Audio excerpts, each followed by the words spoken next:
I'm New Age Server Alarm, and this is the system test finale.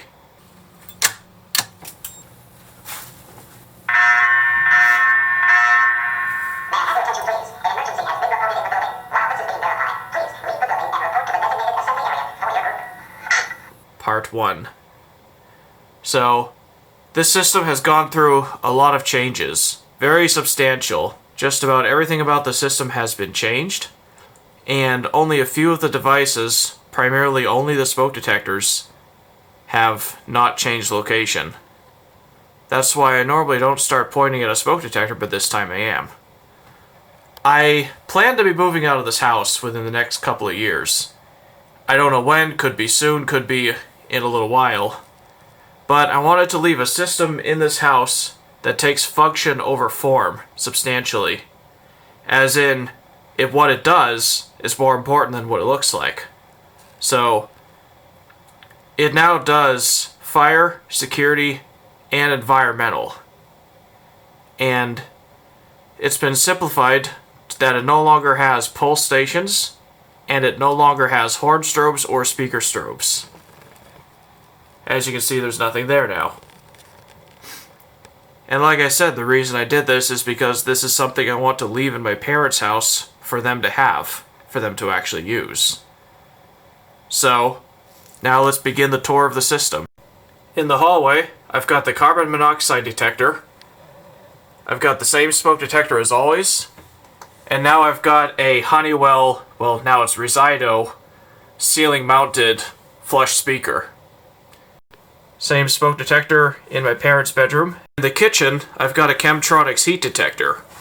And the reason why it's Chemtronics instead of system sensor is because I actually popped the system sensor detector on a test of the system that I did when I was just doing a routine test. And this is all I had on hand to replace it. Same smoke detector in my computer room. No more speaker strobe. The keypad has been relocated. No more pulse station. And now I've got another Honeywell speaker up here on the ceiling, right around the middle of the basement. And the same smoke detector that's always been in this spot for a long time. Now, over the summer, we actually had our boiler system replaced. We have a brand new water heater here, and the brand new boiler is sitting way over there in the workshop. At the new boiler, there's now a heat detector mounted on the ceiling, right next to the heat detector that shuts off the power to the boiler.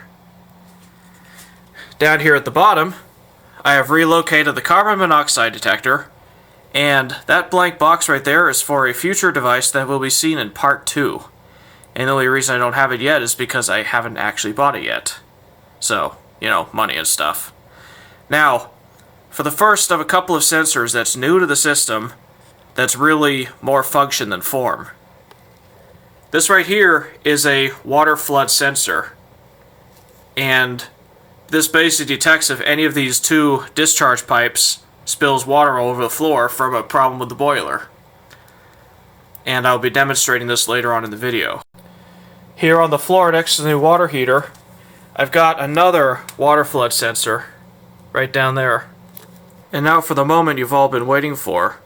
What is the panel? Well, it's Bosch. It is a Bosch B4512. And this is a really, really modern fire and security system panel. Like, it still has radionics at its blood, but this panel line came out in the last decade, so it's not that old at all. I've also got a door contact on the basement door, and that's the only part of the security system I'll be demonstrating for obvious reasons. So, in the living room right by the front door, I have another keypad for the system. This is where I used to have a pulse station a long time ago. And there's no more speaker strobe here either. So I've relocated the panel. It's no longer on that board in my computer room. It's now right here, right next to the circuit breaker box for the house. The top part is the panel. the bottom part contains the siren driver and an external power supply. So, let's have a look at the inside. It's only taped shut right now, because I don't have locks yet, but this right here is the actual panel, the B4512 panel control. As you can see, there's all my wire connections, all neatly organized and labeled. This module right here is called a 2-wire smoke module, and this basically converts any zone you connect to it into a 2-wire smoke zone. What's really cool about this is you get to choose what zones, and this can actually be used on panels other than Bosch panels. So if you want to add more 2-wire zones to any burglar panel, this board is the perfect thing to use for it. This right here is a zone expander board. As you can see, there's 2 zones connected to it currently. And this right here is an output expander board. There's 4 relays on it being used to drive the siren driver. And then, of course, the system has a battery. And this right here is distribution terminal blocks for the keypad bus and the 12-volt power. And now let's have a look at the bottom cabinet, also held shut by tape. So in here we've got an AL201 ULB, which is just a 12-volt power supply with a supervised relay, so that if the battery dies, the panel goes into trouble. And I got a relay module for disabling the siren driver. And now I've got the actual siren driver right here. This is called an ELK 120. This is a programmable siren driver. You could program your own recordings into it, which is a good idea because the default recordings are honestly not that great. So, the really cool thing about this panel, it has an onboard Ethernet port, and there's a cable connected to it which runs to the switch over here, which means this panel is capable of sending email notifications to anyone you want to send it to. So currently I have a program to send emails to my phone and my parents. So now, if anything were to be activated in the system, we would all find out. And now, let's start testing the system.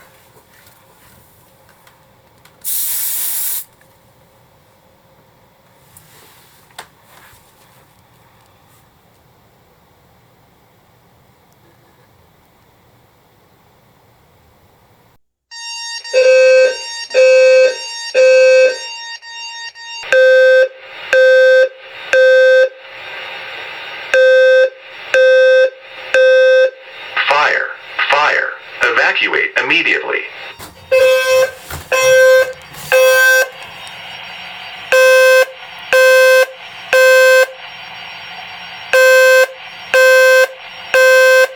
Fire! Fire!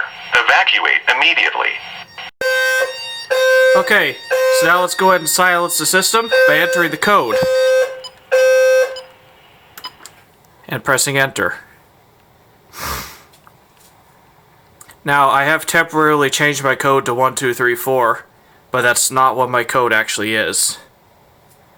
So now let's go ahead and reset the detectors, and the way you do this is you enter in command 47, and then you wait for the sensor reset.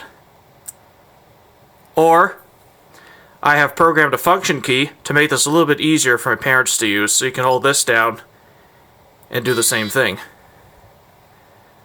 And now let's reset the system by pressing enter and entering our code again. And now the system is normal. As you can see, there's no events to scroll through.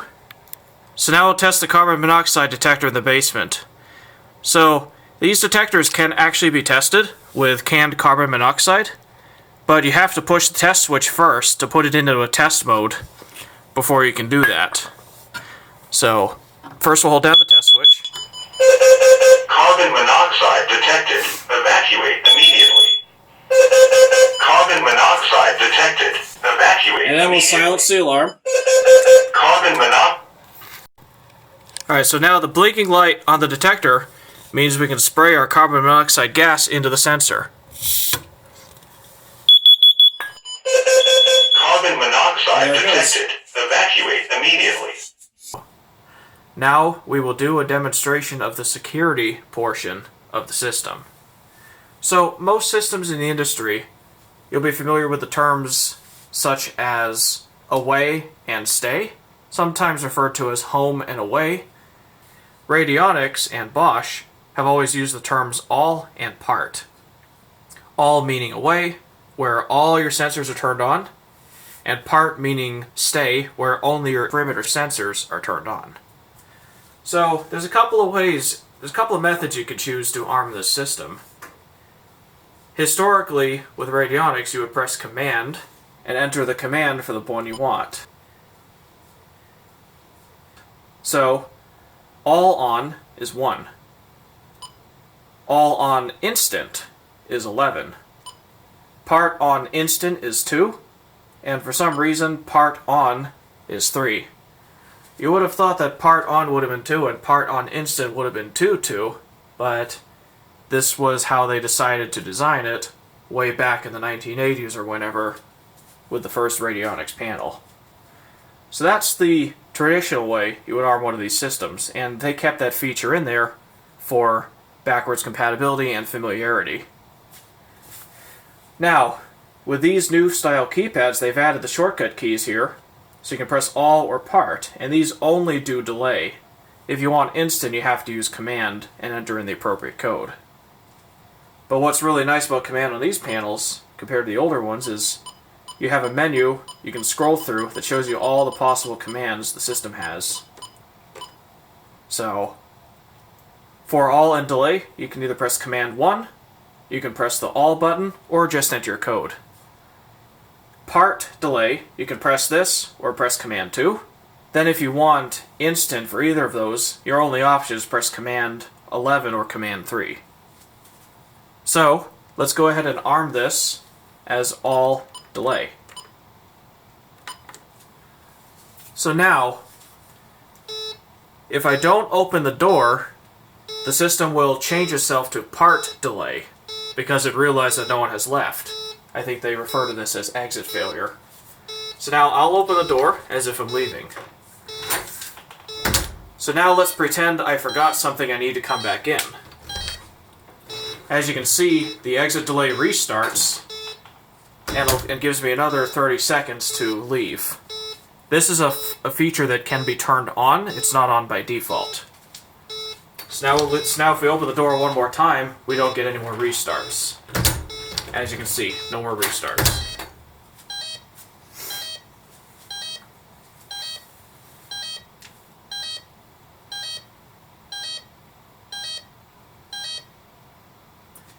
And now we're on, all on delay. Also, I just noticed the time was 4:20. So, now we'll open the door as if we're coming home.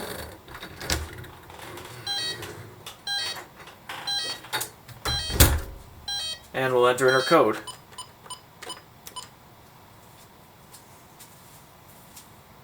And now the system is normal. So now, we'll arm it as all instant and open the door to set off the alarm so you can hear what it sounds like.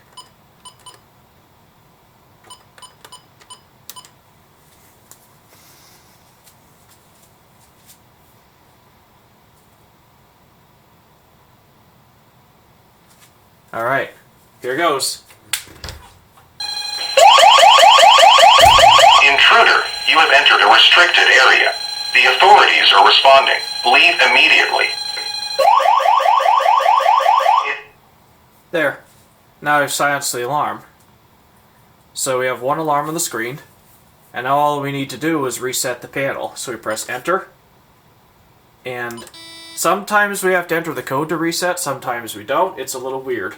This time we didn't have to. So now the system is normal again. So now I do have this door programmed for the chime function. Radionics refers to that as watch. So here's what it sounds like when you open the door. I honestly think that is one of the nicest sounding chimes in the industry, but that's just my opinion. So that pretty much concludes the demonstration of the security portion of the panel. Now for a demonstration of the water flood sensor.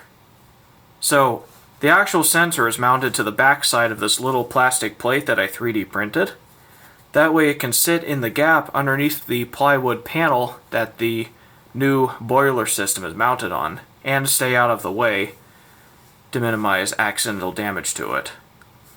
So I got a cup of water here, and I'm going to spill it on the floor and trigger the sensor. So here we go.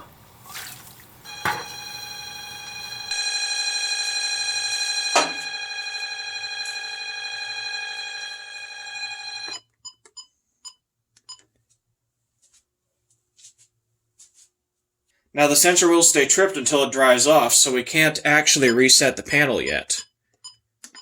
As you can see, it buzzes at us, tells us not authorized. So, because I don't have time to wait, I'm actually going to take the sensor off the wall and dry it off myself.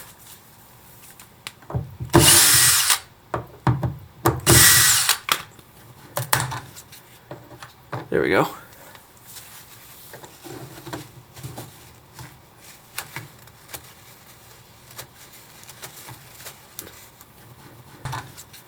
As you can see, this is the actual sensor, and those two metal lines there are the probes. So we'll leave that sitting out of the water until the floor dries.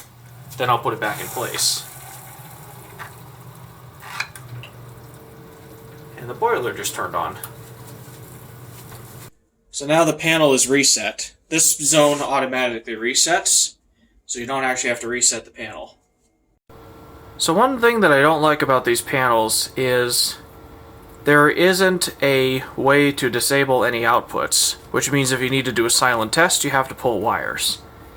Now I've created my own little workaround for this by adding a relay to the panel, which is triggered by turning on output number 2.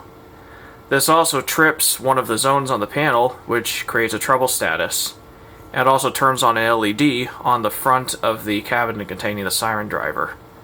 So to turn on an output, you press Command, you press 5-4, you enter your code, press Enter, you enter the output number, press Enter again, and then you press Enter one more time to actually switch the output. So as you can see now, it threw the panel into trouble. So if we back out of that menu, we can see now we have an auxiliary power supply trouble, because that's the zone that has been opened by doing this. Which means now if I were to set off an alarm, you would not actually hear anything. So I'll go ahead and turn that back off.